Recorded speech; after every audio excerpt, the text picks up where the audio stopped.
Ayun, mega mega love shoutout po sa inyong lahat mga kababayan. Kung saan man po kayo ngayon, mag-ingat po kayo palagi, lalo-lalo na sa mga DDS, mga utak kriminal po yung mga DDS. Nakakatakot po, iwasan nyo po yung mga DDS.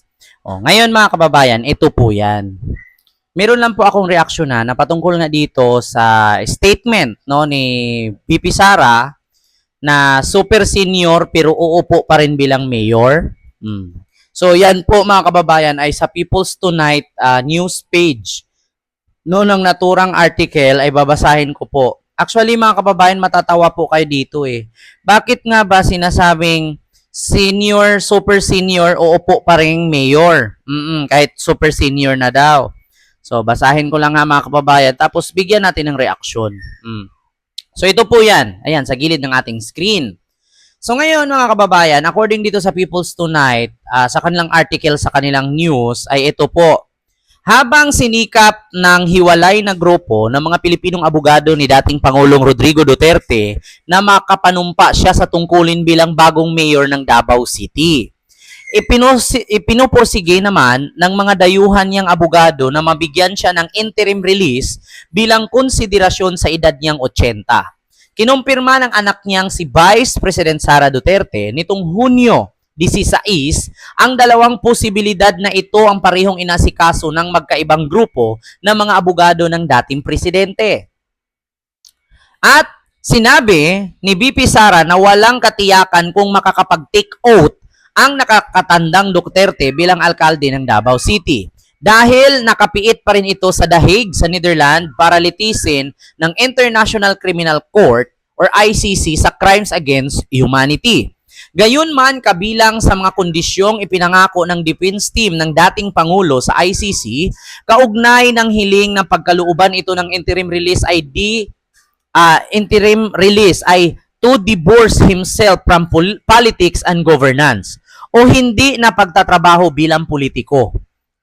So yun nga po mga kababayan. Nakasaad po kasi doon na pagbigyan si Duterte ng interim release pero hindi na siya magpapolitics. At higit sa lahat, bawal siya gumawa ng anumang krimen.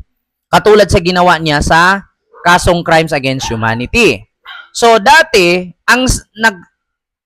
nang sinabi ng Interior and Local Government Secretary na si Junvic Rimulya na sakaling hindi talaga kayaning panumpaan ng pamunuan ang Davao City,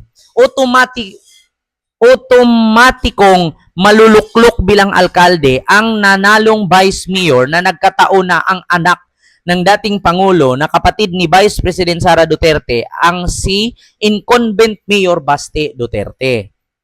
So ngayon mga kababayan, ito na nga sabi ni Sara, hindi lang siya senior, super senior na siguro ang tawag sa kanya dahil 80 anyos na siya.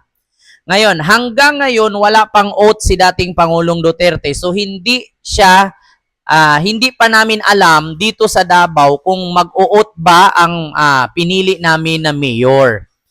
So ang sabi dito, hindi lang siya senior, super senior na siguro ang tawag sa kanya. Ngayon mga kababayan, di ba? Kapag sa atin, kapag senior na, ano ang sasabihin agad? Di ba ang sabihin magpahinga na kasi senior? Di ba ang sabihin magkapi-kapi na lang, maganchilyo na lang, di ba?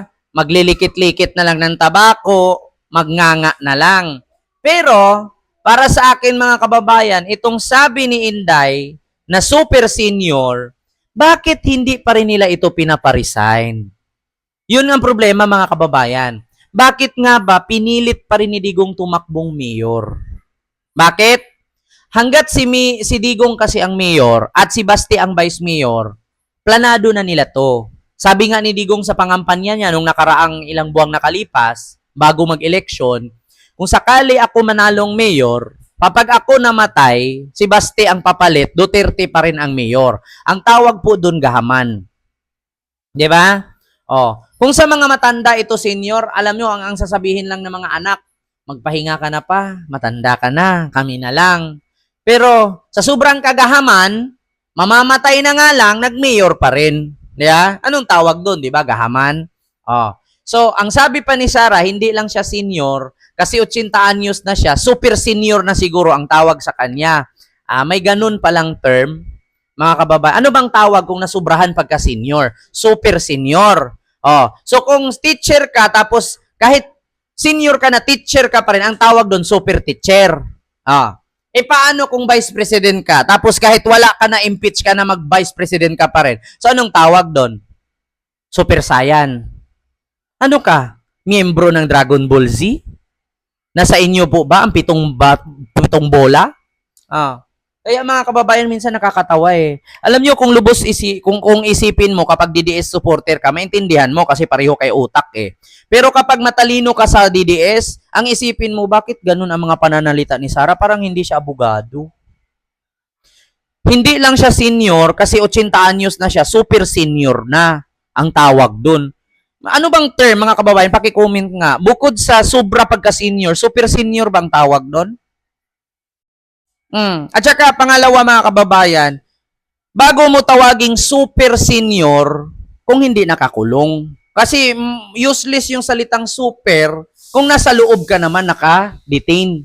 Hindi ito matatawag na super senior. Over senior. Ganon siguro.